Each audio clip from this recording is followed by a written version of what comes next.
These fields are divided by an invisible border, and it's been a major sticking point in the UK's Brexit negotiations. You see, I'm standing at an international border between the Republic of Ireland and Northern Ireland. Not that you'd know. There's no border wall, no security checkpoints, no customs inspections.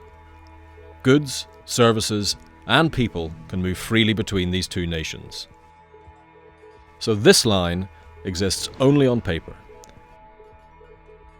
That's because Northern Ireland, which is part of the UK, and the Republic of Ireland are both part of the European Union. But the UK is in the process of leaving the EU. So when Brexit happens, this country could have a different set of regulations and customs rules to that one. Northern Ireland is the only part of the United Kingdom to share a land border with another country.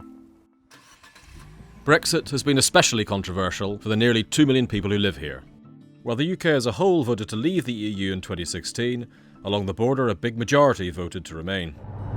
For the past 3 years, the UK and the EU have been trying to figure out what to do with this border whenever the UK finally leaves the EU. Unlike many international frontiers, this one cuts through the middle of properties, divides businesses, and snakes under roads. People have long forgotten about its existence. Setting up a physical border with customs posts and guards would disrupt many people's lives. Like Jonathan Leckie, the manager of a farming machinery company. He works here in Northern Ireland and lives over there in the Republic of Ireland. The idea of a border on the island of Ireland, is something that we just find very difficult to accept.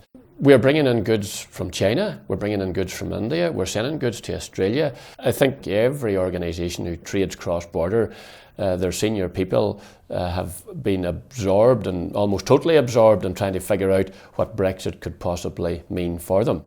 Like many other businesses, the uncertainty of Brexit has led him to consider options including relocating to the other side of the border. As a business, we have taken a step to register a company in the south of Ireland. That may be an option for us. We may have to look at opening a premises in the south. To understand why the border is such a contentious issue, you need to look to the past. The latest army barricades on the unapproved border crossings have a rather more permanent look about them than anything tried before. For decades, the border was a flashpoint in a sectarian conflict known as the Troubles. This is a once-and-for-all attempt to prevent terrorists escaping after hit-and-run attacks. A 1998 agreement swept all that away. This agreement proves that democracy works. And erasing that border has helped keep the peace ever since. Signs of the past still remain, like this border crossing that was closed off and never reopened, or this customs building, boarded up and fenced off. Many believe the violence between Irish Republicans and supporters of the union with the UK is a thing of the past. But some worry that if a border returned, it could revive those dormant tensions. Derry Finn works for an organisation that is campaigning for a second referendum on EU membership. The border is such a strong psychological thing for a lot of people, and a lot of people remember the hard border that was here and they really don't want to see a return to that. As someone who never experienced any of the violence that Northern Ireland has had before, it is really, really frightening to think that we could be back to customs checks on the border and a potential return to violence. Some Brexit supporters in Northern Ireland disagree and say that the possibility of a hard border is a price worth paying to take back powers from the EU. So are there any solutions? Different proposals have been put forward, and some are more popular than others. One proposal called for the whole of the UK to remain in the EU's customs union until Britain and the EU work out a new economic relationship. Another suggested putting in place technology to monitor traffic crossing the border.